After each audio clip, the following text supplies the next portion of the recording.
एक एहसान है तुम्हारे ऊपर। क्या एहसान था?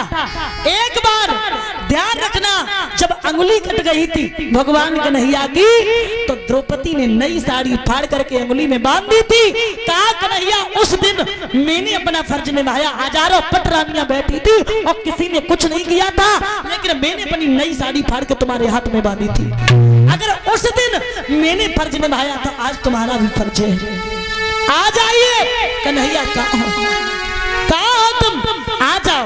और बोली अब का अब का हंसी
जिस समय द्रौपदी भगवान को बुलाने लगी है, रुक्मिणी पास में बैठ के कहने लगी प्रभु आप क्यों नहीं जा रहे हो?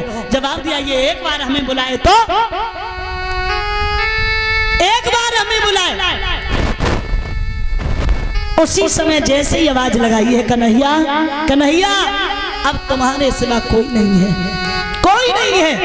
जैसे ही भगवान की प्रार्थना की तो भगवान ने देर नहीं की, देर नहीं की। और याद रखना दादा, कभी भी यहाँ बैठे इतने लोग आपके ऊपर अगर कोई मुसीबत विपत आफत अगर पड़े तो यहाँ दुनिया वालों के सामने कभी मत रोना, इस संसार के सामने कभी आंखों से आंसू मत डालना, क्योंकि ये दुनिया वो है तुम्हारे दुख को लेगी नहीं, बड़ा और देगी और तुम्हारी मजाक बनाएगी, तुम्हारे कष्ट को लेगी नहीं। ये दुनिया वो है, अगर रोना है तो इस कन्हैया के सामने रोना। इसने कभी भी अपने भक्तों को दुखी नहीं देखा, कभी भी नहीं देखा। होते आए भगवान भक्त के बस में। अच्छा आप ये बताइए कि हम लोग भगवान के बस में या भगवान हमारे बस में हैं? हमारे बस में भगवान है ना, हम लोग तो भगवान के बस में नहीं। ध्यान रखना मेरे प्यारे श्रोता बंधो, यहाँ भगवान ने देर नहीं की, नंगे पाए न धाये मुरारी और साड़ी तुरंत बढ़ाई नारी। इतना समझ में नहीं आया कि साड़ी बीच नारी है या नारी बीच साड़ी है, और साड़ी ही की नारी है या नारी ही की साड़ी, कितनी साड़ी बढ़ाई गई।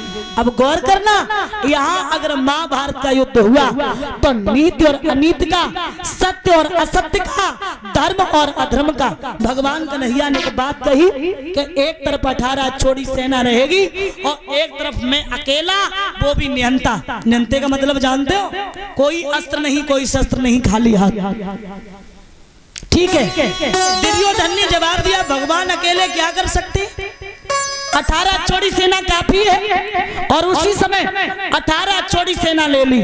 अर्जुन ने विचार किया इनका तो आशीर्वाद ही काफी है, अगर ये हाथ रख देंगे वहां सब काम होगा, और भगवान कन्हैया को ले लिया। और जब ले लिया तो युद्ध जब हो रहा है तो पांडव 5 के 5 ही है, कौरवों की सेना मारी जा रही है। दुर्योधन ने अपने अंगरक्षक से जवाब दिया और कहा कि तुम देख नहीं रहे हो, पांडव 5 के 5 ही और हमारी सेना मारी जा रही है। कर्ण ने जवाब दिया आपको नहीं पता भैया, अगर यहाँ पांडवों की विजय हो रही है तो वो केवल भगवान कन्हैया की वजह। क्यों?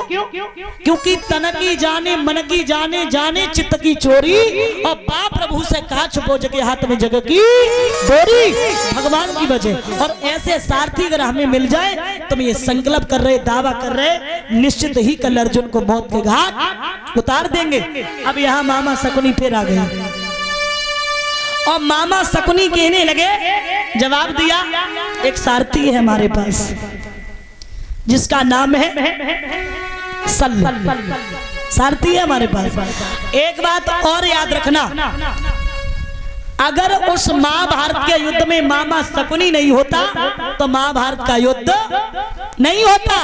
महाभारत के युद्ध के 2 ही कारण थे, एक द्रौपदी और एक मामा शकुनी। और आपको भी बता दें, जिंदगी में सब कुछ करना लेकिन मामा से, साले से सावधान रहना। ऐसी बात बताए रहे तुमको और बात को ध्यान लगाइयो, और कुशल चाहो जीवन में तो मामा से बच के रहियो। पहले मामा, ध्यान देना, सत्युग त्रेता द्वापर में कौन से मामा हुए जिन्होंने वंडा ढार कर दिया। श्रवण कुमार जब नीरभरण को सरजू तट पे धाओ और राजा दशरथ ने बाण चलाओ सुरलोक को लला। श्रवण कुमार के मामा कौन थे? राजा दशरथ। दूसरे मामा मारीच बना था माया मृग, मारीच बना था माया मृग जन सीता हरण कराओ, और कुटुंब से तिवा रावण को जन सत्यानाश